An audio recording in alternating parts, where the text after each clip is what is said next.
Point is clarified. తర్వాత ఇప్పుడు ఈ బస్సు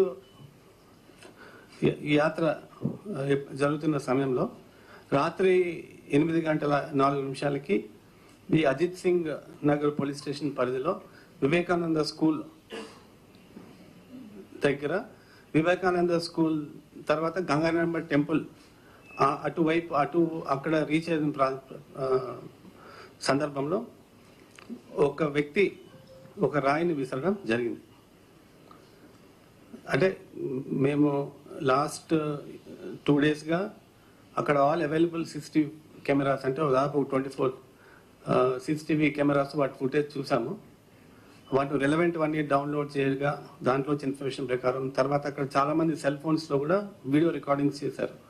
ఆ వీడియో రికార్డింగ్స్ చేసినప్పుడు దాని నుంచి మనం సేకరించిన సమాచారం, తర్వాత లైవ్ ఐ విట్నెసెస్ ఎవరైతే ఆ ప్రాంతంలో ఎవరైతే ఉంటారో వాళ్ళ నుంచి మనం సేకరించిన సమాచారం ప్రకారం డెఫినెట్గా ఒక రాయి అనేది ఒక వ్యక్తి బలంగా విసరడం జరిగింది. అది సీఎం గారికి ఎడం వైపు, అంటే సీఎం గారు వెళ్తుంటే లెఫ్ట్ సైడ్ నుంచి ఒక వ్యక్తి ఒక రాయిని విసరడం జరిగింది. అది సీఎం గారికి లెఫ్ట్ సైడ్ ఫోర్ హెడ్ మీద తగిలి అక్కడి నుంచి పక్కన ఉన్న వెల్లంపల్లి శ్రీనివాస్ గారి ముక్కుకి కంటికి తగిలి అక్కడి నుంచి కింద పడడం మనం వీడియో ఫుటేజ్ చాలా క్లియర్గా ఉంది. ఆ వీడియో ఫుటేజెస్ మా దగ్గర ఉన్నాయి. వాటి కూడా ఎన్హాన్స్మెంట్ కోసం FSL ల్యాబ్ కూడా పంపించాము. దాంట్లో ఒక రాయి అని మాత్రం మనం ఖచ్చితంగా చెప్పొచ్చు. ఆ తర్వాత కొద్ది గ్యాప్ తర్వాత ఒక 5-10 minutes గ్యాప్ తర్వాత ఆనరబుల్ సీఎం గారు మళ్ళీ బస్ యాత్ర రెజ్యూమ్ చేశారు. అది మేము కేసరపల్లి వరకు వెళ్ళి అక్కడ నైట్ హాల్ట్ ప్రదేశంలో మేము డ్రాప్ చేయడం జరిగింది. తర్వాత ఈ పర్టికులర్ ఇన్సిడెంట్ మీద మాకు వెల్లంపల్లి శ్రీనివాస్ గారు ఇచ్చిన కంప్లైంట్ మీద IP సెక్షన్ 307 కింద ఒక కేసు బుక్ చేయడం జరిగింది. తర్వాత దీని ఏదైతే ఇన్సిడెంట్ జరిగిందో ఇది ఛేదించడం కోసం ఒక 8 స్పెషల్ టీమ్స్ కూడా మనం పెట్టడం జరిగింది. ఒక DCP గారు, DCP రూరల్ శ్రీనివాస్ గారు, అదేవిధంగా గతంలో ఇక్కడ పనిచేసిన రావణమూర్తి గారు, తర్వాత ఈస్ట్ నార్త్లో పనిచేసిన రవికాంత్ గారు, తర్వాత present task force ADCP Srihari గారు, వారి కింద ఈ క్రైమ్ నాలెడ్జ్లో డిటెక్షన్లో మంచి అనుభవం ఉన్న ఇన్స్పెక్టర్స్ని, SIని, కానిస్టేబుల్స్ పెట్టి ఒక 8 టీమ్స్ వరకు చేయడం జరిగింది. ఇప్పటిదాకా మనం CCTV ఫుటేజ్ తీయడంతో పాటుగా దాదాపు ఒక 50 నుంచి 60 సెల్ ఫోన్ వీడియో రికార్డింగ్స్ కూడా మనం పరిశీలించడం జరిగింది. అంతేకాకుండా లైవ్ విట్నెస్ అకౌంట్స్ ఆ టైంలో అక్కడ ఎవరెవరు ఉన్నారు అనేది కూడా చెక్ చేయడం జరిగింది.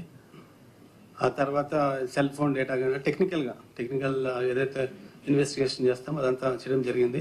ఆ లోకల్గా ఆ ఏరియాలోనూ చుట్టుపక్కల ఏరియాలో బ్యాండ్ హ్యాట్స్ని కానీ లేకపోతే ఎవరైనా లా అండ్ ఆర్డర్ సస్పెక్ట్స్ ఉన్నా వాళ్ళందరూ కూడా ఇప్పటి వరకు 50-60 మందిని మనం పిలిచి క్వశ్చనింగ్ చేయడం కూడా జరిగింది. కొంతమంది మీద అయితే మనకు అనుమానం ఉంది, but that still matter of investigation. కొద్దిగా టైం పడుతుంది, ఎందుకంటే బికాజ్ వేలాది మంది వచ్చారు ఆ పర్టికులర్ మీటింగ్కి. మీ అందరికీ తెలుసు, ఆ పర్టికులర్ స్ట్రెచ్లో దాపాకోట్ల సెంటర్ నుంచి అప్ టు స్టేడియం వరకే దాదాపు 5-6 వేల మంది జనాలు ఉన్నారు. సో డార్క్నెస్ ఒకటి, తర్వాత అదే డార్క్నెస్ అండ్ చీకటి ఒకటి, ఆ తర్వాత ఆ క్రౌడ్ అడ్వాంటేజ్గా తీసుకొని రాయి విసరడం అయితే తప్పనిసరిగా జరిగింది.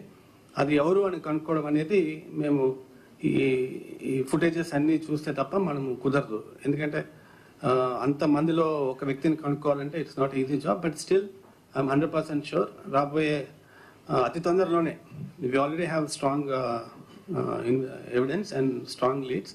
రాబోయే అతి తొందరలోనే డెఫినెట్గా మేము పట్టుకుంటామని చెప్పి నేను 100% ఐఎమ్ షూర్. ఇప్పుడు ఏమన్నా ఎనీ క్వశ్చన్స్?